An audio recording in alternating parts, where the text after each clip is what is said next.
Right, today we are making pizza dough with beer. Fantastic this is. So I've measured out 600 grams of flour with my assistant taking the video today. 600 grams of flour, and to that I'm going to add 360 mils of liquid, which one bottle of Beck's, but obviously any beer, a beer will do, not advertising anything here. Whack that in, and then I'm going to make that up to 360 mils with a bit of water, approximately.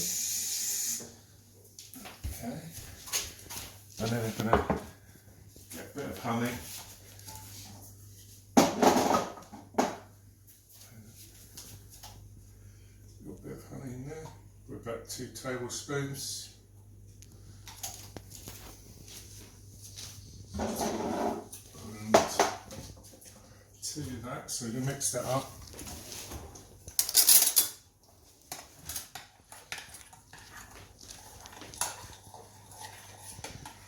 Once that's dissolved, firms up a bit. Once that's dissolved, then we need to add to that, we need to add 6 grams of salt.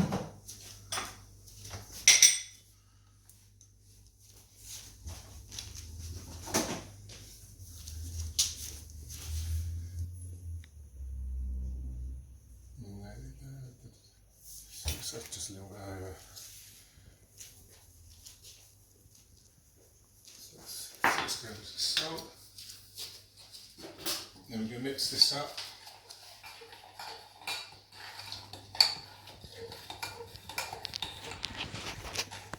Okay, so we're going to now add that to the flour, which was 600 grams of flour.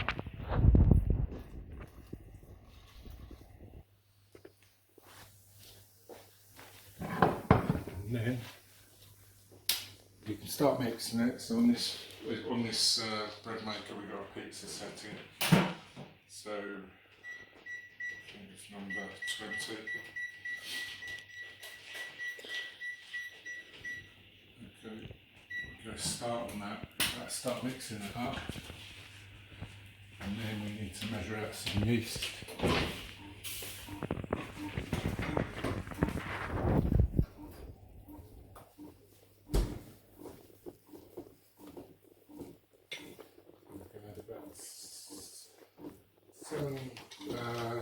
I'm going to add 8 grams of yeast, and this is just bread making machine yeast.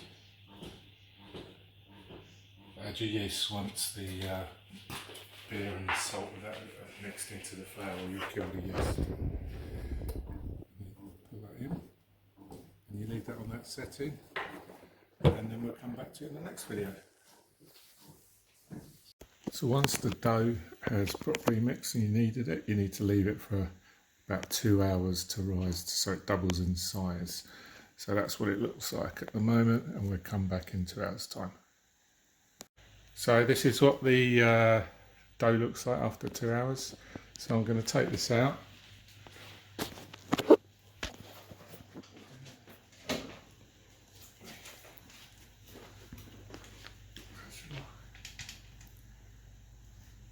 Okay, and that's clean. Then I'm going to whack it down a bit. Like that.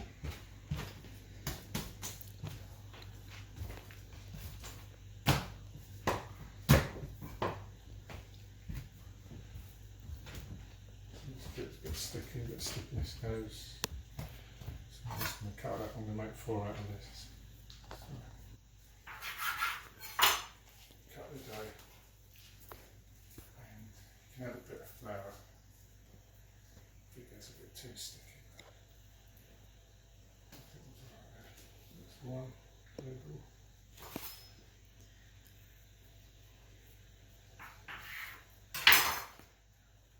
Another one, and bend it underneath. Don't roll it in the ball, you bend it underneath and then group it under. Are you going to explain to your listeners what is on the... Cameraman trying to get in on my shots now. What's on the baking tray? Baking tray has olive oil on. Yeah, you didn't say that. Stick. I mean, you could use a little bit of flour because this feels a little bit wet, but it'll be fine. Okay, that's probably bad. Let's get all the eggs. These are going to need another 2 hours to rise again afterwards.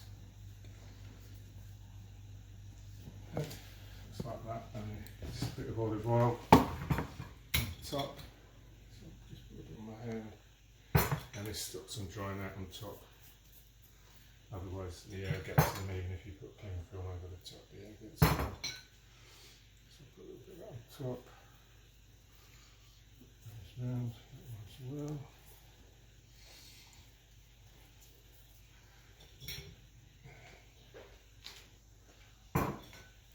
Again, put olive oil over the top. It's already starting to rise again. Okay, and then all you need to do with them is, I'll do this in a minute, but you cover it with cling film and then you leave it for another 2 hours and then we'll come back to them. So this is how big they've risen in about 2 hours, and now I'm just going to I'll take one out and I'll stretch it out ready to make a pizza. Oh, I'm filming. Right, so if you take one of these, take this over, while it's still a bit airy. This might not be the proper way, it's the way it works. So now I'm going to start stretching the pedals out. Just like that.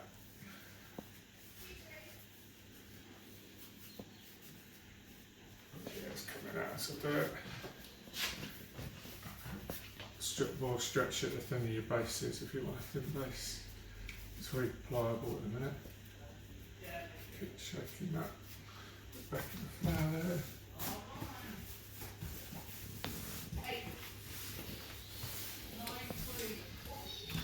You could just hear the kids shouting at each other. So you stretch out. Quickly do it like this. Haven't got all the skills here, but this will get you a decent pizza. Like I say, you can stretch it out right so it's not going to break. Do that. So that should get a reasonable crust of that, and then it's pre-oiled. That's one pizza done.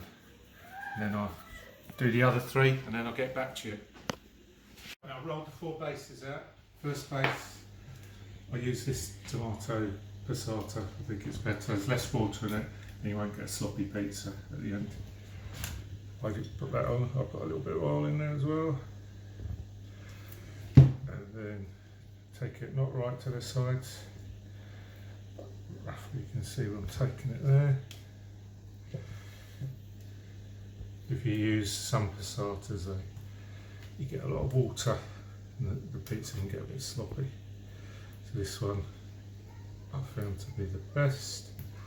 So I'll do that, and then straight after that, I'll put some parmesan on.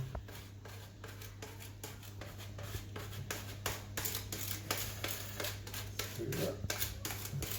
Okay. And then I forgot it, a bit of pepper and salt. I do need a little bit of salt.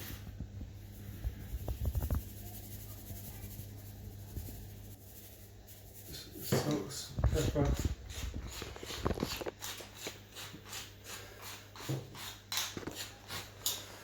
Okay, so on this one I use some more of this pre-grated dried mozzarella. I have to use that, but I find it makes it less watery. There's some fresh mozzarella as well. Put some fresh mozzarella on.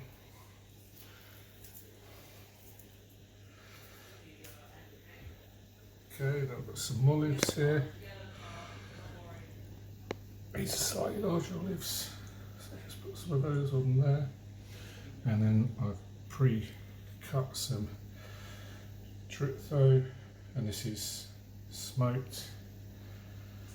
Makes a bit spicy, this one.